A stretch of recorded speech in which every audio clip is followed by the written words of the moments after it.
Oi, meu nome é Douglas. E eu sou o Emanuel. No vídeo de hoje nós vamos falar sobre o ciclo das plantas. Então, as plantas elas estão no reino vegetal ou plantae e elas são seres eucariontes e multicelulares. Elas são capazes de realizar a fotossíntese.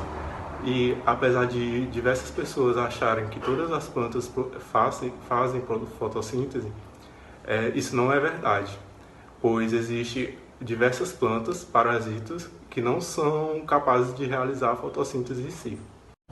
Na maioria das plantas é possível notar a presença de 3 órgãos vegetais básicos: raiz, caule e folha. As plantas podem ser divididas em 4 grupos: briófitas, pteridófitas, gimnospermas e angiospermas.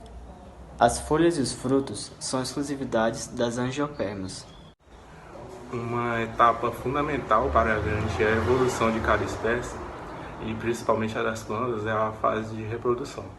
As plantas elas são capazes de realizar dois tipos de reprodução, que é a reprodução sexuada e a reprodução assexuada. Na reprodução sexuada, envolve dois gametas e garante a variabilidade genética da espécie. Já na reprodução assexuada, é quando duas partes da mesma planta produzem apenas um indivíduo. Esse indivíduo é chamado de cone. A reprodução sexuada abrange a meiose e a fecundação. A meiose é o tipo de divisão celular que ocorre nos gametas, no qual uma célula diploide tem o seu número de cromossomos reduzido pela metade.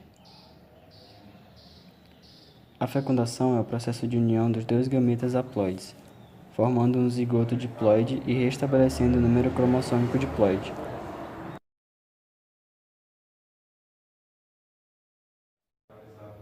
Dessa forma, a meiose permite que o número de cromossomos se mantenha após a fecundação.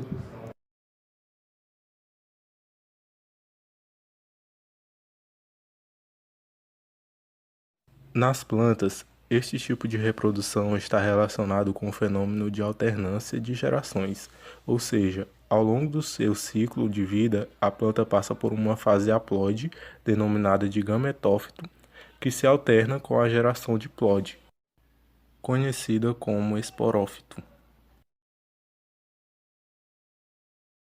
A produção de gametas está localizada no gametófito, onde o gameta masculino se une ao gameta feminino para formar o zigoto, que dará origem ao esporófito, através da meiose.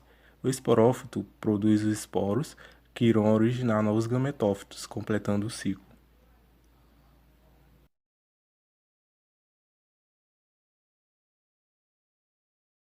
As plantas são organismos multicelulares e eucariontes. Suas células se diferenciam da célula animal por apresentarem organelas, denominadas plastídeos e vacúolos. Além disso, ela apresenta parede celular, sendo seu principal componente a celulose. As plantas são organismos autotróficos, que são capazes de realizar fotossíntese, com exceção das plantas parasitas, que são seres aclorofilados. Portanto, não são capazes de realizar fotossíntese e dependem de outra planta para poder tirar os carboidratos que precisam. A raiz, na maioria das plantas, é subterrânea, e suas principais funções são fixar a planta no subterrâneo e também possibilitar o tráfego de água e sais minerais. O caule, por sua vez, atua ligando as raízes às folhas e garantem a sustentação do vegetal, além de promover o melhor contato com a luz solar. Vale destacar que, dependendo da planta a ser estudada, o caule e as folhas podem assumir outras funções. No que diz respeito às folhas, sua principal função é realizar a fotossíntese, sendo elas os órgãos onde tem a maior concentração de clorofila. Como nós vimos anteriormente, o ciclo de vida de todas as plantas apresenta alternância de gerações, sendo observadas uma geração multicelular haploide e outra multicelular diploide. A geração multicelular haploide é a fase de gametófito, que produz gametas por mitose. Esses gametas fundem-se na fase sexuada do ciclo e dão origem à fase de esporófito.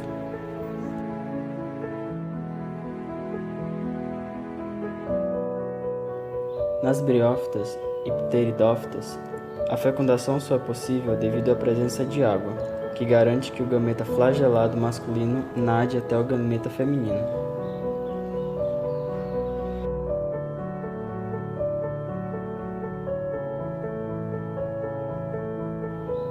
Nas gimnospermas e angiospermas, o surgimento do grão do pólen proporciona a independência de água para a reprodução, sendo esse grão levado, por exemplo, pelo vento ou por animais polinizadores. Nas briófitas, os gametófitos são o estágio dominante do ciclo de vida, diferentemente dos outros grupos de plantas que possuem como estágio dominante o esporófito.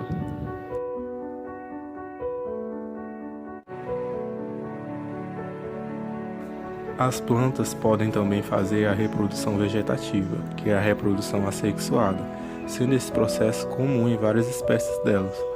Dentre os modos de reprodução vegetativa, podemos citar a reprodução por meio de estolhos ou estolões, caules subterrâneos e folhas.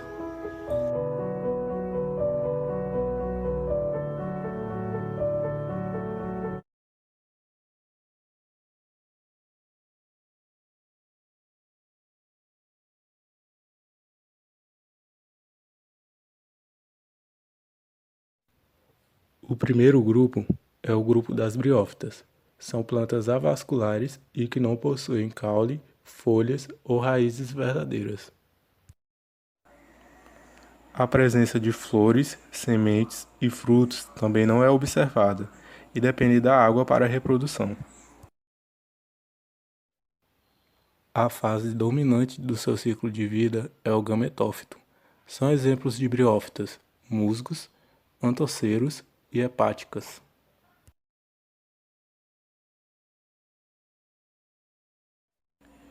Pteridófitas são plantas vasculares que não produzem flores, sementes ou frutos. Possuem raízes, caule e folhas verdadeiras. Dependem da água para a reprodução. A fase dominante do seu ciclo de vida é o esporófito.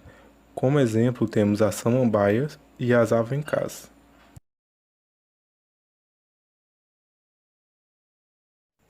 Gimnospermas são plantas vasculares que apresentam raízes, caule, folhas e sementes.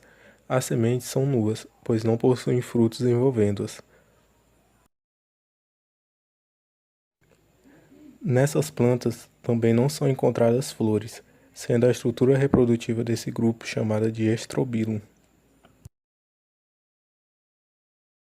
Devido ao surgimento do tubo polínico, não necessitam de água para a reprodução.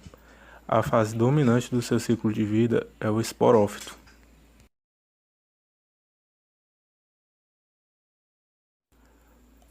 Como representantes dos gimnospermas, podemos citar os pinheiros e as araucárias. Angiospermas são plantas vasculares que possuem raízes, caule, folhas, sementes, flores e frutos. Não necessitam de água para a reprodução e a fase dominante do seu ciclo de vida é o esporófito. Esses grupos podem ser divididos ainda em plantas vasculares e plantas avasculares. As plantas avasculares não possuem vasos condutores de seiva. São os casos das briófitas. As chamadas plantas vasculares possuem vasos condutores e têm como representantes as pteridófitas, gimnospermas e angiospermas. As plantas também podem ser classificadas de acordo com suas condições de vida e adaptações.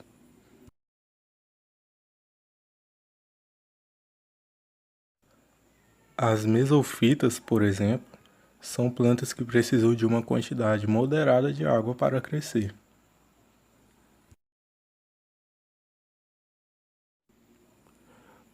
Como exemplo de mesofitas, nós temos o milho, a margarida e a rosa.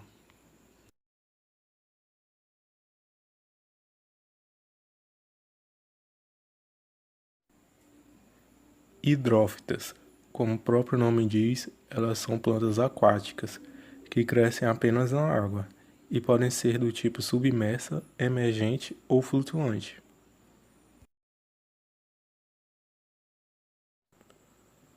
Alguns exemplos de plantas hidrófitas é o lótus, a erva do mar e jacinto d'água.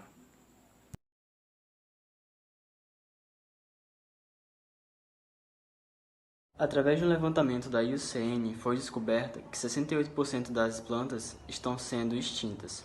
Isso acontece porque, diferente dos animais, elas não conseguem mudar seu habitat quando ele é destruído. Isso é um alerta, já que as plantas, através da fotossíntese, produzem o oxigênio que respiramos. As árvores são organismos com vida mais longa na Terra. A vida é passageira para a maior parte das espécies. A mosca adulta, por exemplo, chega a viver cerca de 30 minutos e uma baleia pode viver cerca de 200 anos. Mas as árvores, elas podem viver por cerca de centenas de anos. O pinheiro Pinus lagaeva é o organismo vivo mais antigo conhecido. Ele cresce nas montanhas brancas do sudeste da Califórnia e ele vive há aproximadamente 4.850 anos.